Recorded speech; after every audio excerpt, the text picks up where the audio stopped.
Hey guys, and welcome to the very first episode of MM2H Deep Dive. This is a series where I'll talk about the top neighborhoods in a particular city or in the top cities in Malaysia that are perfect for expats. I hope this video will actually shine some light into these towns that is not easy to find on Google. Alright, so we're going to start with Kuala Lumpur because it is the capital of Malaysia and it is a major hub. And a lot of expats love Kuala Lumpur because it is, well, it has everything. So for the top neighborhoods for expats, we have Mont Kiara, Bangsa, TTDI, Desa Park City, KLCC, and even Ampang. Now, I'll put up a map to show you where all of these are. But in this video, the whole point is to cover the housing costs, the transportation, the schools, international schools, private healthcare, and also the lifestyle, as well as the expat communities in these neighborhoods. So stick around to the end of the video where I will show you some bonus neighborhoods for those of you who love a bit of privacy and a quiet lifestyle. Those are on the outskirts of KL. But for now, let's get into housing. I'm going to go through all the housing costs in these neighborhoods. So we're going to start with Mont Kiara. See, Mont Kiara is filled with high-rise condos and they have a lot of modern amenities, 24-hour securities, and yeah, so if you're one for condos, Mont Kiara is the way to go. The condo prices average at about 1.2 million ringgit. And most of these that I'm talking about, the condos, I'm talking about those 1,000 to 1,500 square feet sizes, and they are 3 bedrooms with about 2 bathrooms. The rentals for these condos are about 4,500 ringgit a month. If you're looking at landed homes, it will be anywhere between 3 million, the average price, 3 million ringgit. And the rentals can range from about 7,000 all the way up to 15,000 per month. Now, if you go to Bangsa, which is about 10 minutes drive away, you will have a trendy mix of condos and landed houses, but take note that the landed houses, like the single-story and double-story houses, are more than 20 years old, unless they were recently renovated. Now, the condos, there are some new condos, and they average at about 1.5 million ringgit, and the rentals are about 6,000 ringgit per month. You can get some that are cheaper, but it really depends on your start. The landed homes are about 3 million onwards, 3 million to about 20 over million, and they average at about 12,000 ringgit in terms of rental.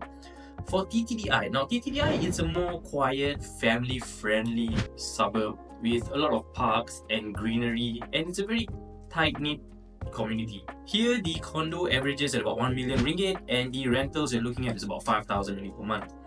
For the landed homes, you are looking at about maybe 1.5 million for a single-story landed home, terrace house, and it can go up to 6-7 million or 8 million if you're looking at bungalows.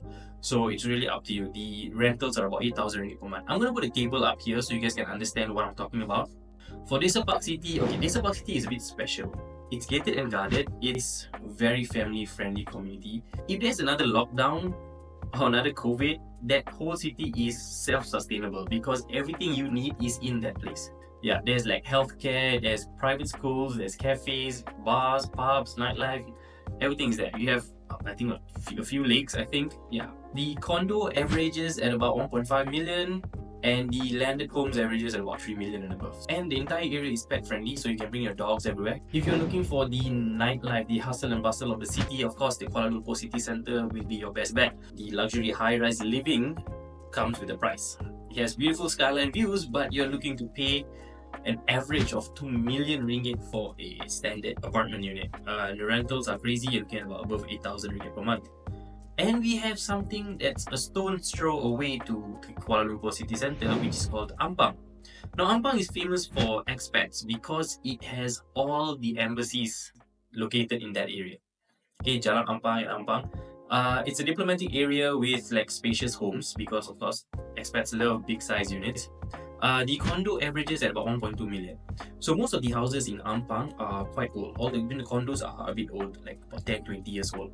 So don't expect like new fancy condos. The rentals are about 5,000 and the bungalows, of course, is ridiculously priced because expats and it's very close to KL city centre. You are looking at about 5 million onwards for the bungalows because prices of land in KL is ridiculously high. Now I just want to make note of a few things like all these prices are just average prices. If you are looking for something more affordable, there are more affordable options. It just depends on the age of the condo, the size, and the exact location, as well as the type of property you're looking for. So this is just what I'm giving you is the average price of property in that area. Now let's go to cost of living. Now cost of living, right? I'm just gonna go brief.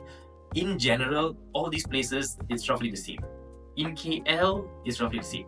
Like the weekly groceries are about 400 to 500 ringgit per week, okay, and it's like for 2 to 3 people eating regularly. If you're cooking regularly at home, like maybe once or twice a day, then 500 ringgit a week is sufficient for you. In terms of dining out, you're looking at about 40 to 100 ringgit per meal, depending on the place that you go. In terms of cafes as well, even if you go to any cafes in KL, they're looking to pay about 50 ringgit per person. It's standard. If you're looking for like budget-friendly dining, the surrounding areas around TTDI, Desa Park City, Ampang, those are quite cheap. You can get that for like 15 ringgit per meal. Yeah, it really depends. It's like not exactly in that areas, but it is in the surrounding areas. So in terms of transportation, now public transportation in KL city center, of course, it's the best. Okay, it's well connected. You have MRT, LRT, monorail, buses, and everywhere is all walkable. If you're talking about Bangsa and TTDI, then yes, it is close to MRT stations, and the MRT line is about 100 ringgit per month, the MRT pass. So if you always travel with the train, then yeah, it's worth it to get the pass. Mont Kiara and Desa Park City, these do not have trains. You only have buses, and the bus routes, I'm not really sure. I can't talk about it because I don't use the bus routes in KL. I drive. But if you stay in Mont Kiara or Desa Park City, it's best if you drive. Yeah. You can get around faster, it's more time saving, and of course there are tolls, and you can go around by Grab. So Grab, the average ride around KL will cost you about 10 to 20 ringgit per ride. Now Ampang, there's buses and there's the LRT stations as well. So, but most people prefer to drive in KL. Unless you really do not have a car or you can't afford one, then the public transportation is your best bet. Otherwise, we have Soka, which is a public renting car services, and you have Grab service. It's something like Uber. Now, in terms of international schools, a lot of you guys ask me where are the best international schools for your kids. So I'm including it into this whole deep dive series. Now, the international schools in KL, the fees ranges from about 30,000 ringgit to about 120,000 ringgit per year. The top schools are Garden International, Mont Kiara International, Alice Smith, you have British International School, you have the ISKL. I'm just going to list all of it here in front of me, so you guys can just pause the video and have a look. You can check out all of these when you're down in KL. Now, in terms of healthcare, now the general consultation fees is about 100 to 300 ringgit, and the checkups are about 500 ringgit. I'm just going to put the list of the top 10 healthcare facilities in KL, and it's like Prince Court, Glen Eagles, you have Pantai Hospital, Park City Medical Center, you also have like KPG Ampang Putri. So it's all here. You can pause the video again, have a look, screenshot this, you can save this video, come back to it and view it. If you guys are liking this video, a like and a sub would be awesome. Now, okay, in terms of expat communities, there are a lot of Facebook groups talking about the expat communities, and they all just join in the group, and they are very, very active. A lot of Facebook groups are active. I'm just going to show a few up here that I've joined, and it's very nice to see a lot of them talking and answering questions. They are very engaging in everybody's posts, so it's quite good to see that. If you talk about the best expat community, I would say Mont Kiara. There is a lot of expat communities there. It's very good. It's a vibrant expat hub. Okay, there's a lot of cafes and events. In Bangsa, it's a social scene. There's a lot of cafes, networking, and the nightlife is awesome. If you are the kind of expat who loves that kind of lifestyle, the nightlife, then there's a place for you. Now, all these areas are actually very nearby. You can stay in any one of these areas and just travel. It's going to be like probably 5 to 20 minutes away from one another. It's really very close. If you talk about TTDI, it's a relaxed vibe. There's parks, and then on the weekends you can actually go to the park where there's the hiking trail / walking trail. It's very happening in the morning. There's always like some small bazaars, and like people are just walking around this place, so it's very nice. You can meet a lot of new people, and they're all very friendly. TTDI people are very friendly. I'm from TTDI, by the way, so if you see me in TTDI, just say hi.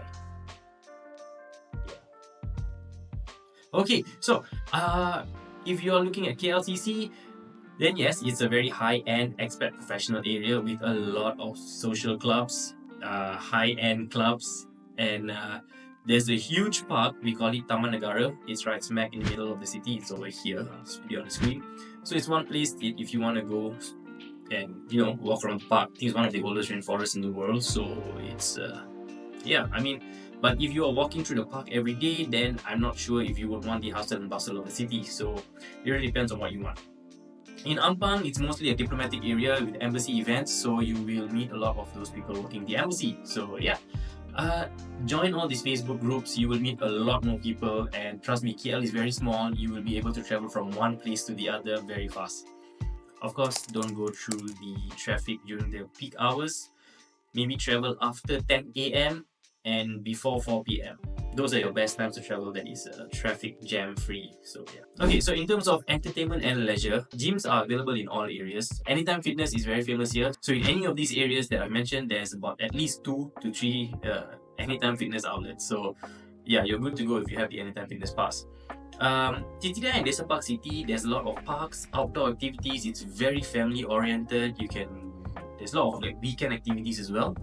KLCC, of course, high-end shopping, fine dining, rooftop bars. If you're single or you're just a couple, you want to go hang out and have the nightlife, that's the place for you. Ampang, of course, there's a lot of local markets. It's more chill back. A lot of elderly people there. They're all very chill. A lot of cultural spots as well. Just ask your Grab driver and they will know the best spots to bring you. Okay, when you come down to KL, do check out all these areas to get a feel of if it suits you.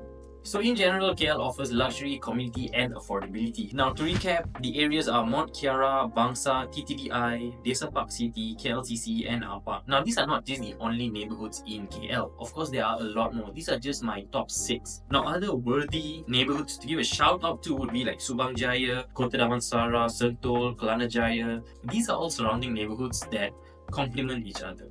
Like you can stay in Subang Jaya and have lunch in Kota Damansara. I mean, I stay in TTDI, but I always go to like Subang Jaya. I travel to Bangsa, TTDI on a daily basis. I just travel to each and every one of these places on a daily basis because it's very nearby. As promised, I'm going to share with you guys some bonus neighborhoods. It's a bit outside of KL, on the outskirts. Something worth looking into if you really don't want the hustle and bustle of the city, or you don't want jam, you don't want the traffic stress. Look at Rawang, Kajang, Nilai, Seremban, Putrajaya, Cyberjaya. These areas are also quite cheap and affordable. So the cost of living here is so much cheaper and these areas have been slowly booming in the past years. So which city do you want to see next? Let me know in the comment section below and I'll do that city first. Guys, if you enjoyed this video, hit that like button and show me some love by subscribing. It's the one way that keeps me going. It gives me more motivation to actually do these kind of videos because it's actually very tedious to get all this information and compile it into a very easy form for you guys to understand. It's one way that you guys can support me. I'm trying to hit 1,000 subscribers. So yeah, just hit that subscribe button, share to your friends, and yeah, let me know if I'm doing good or there is any comments in ways you want me to improve. Alright guys, thank you so much for watching. I'll catch you in the next one. Peace out.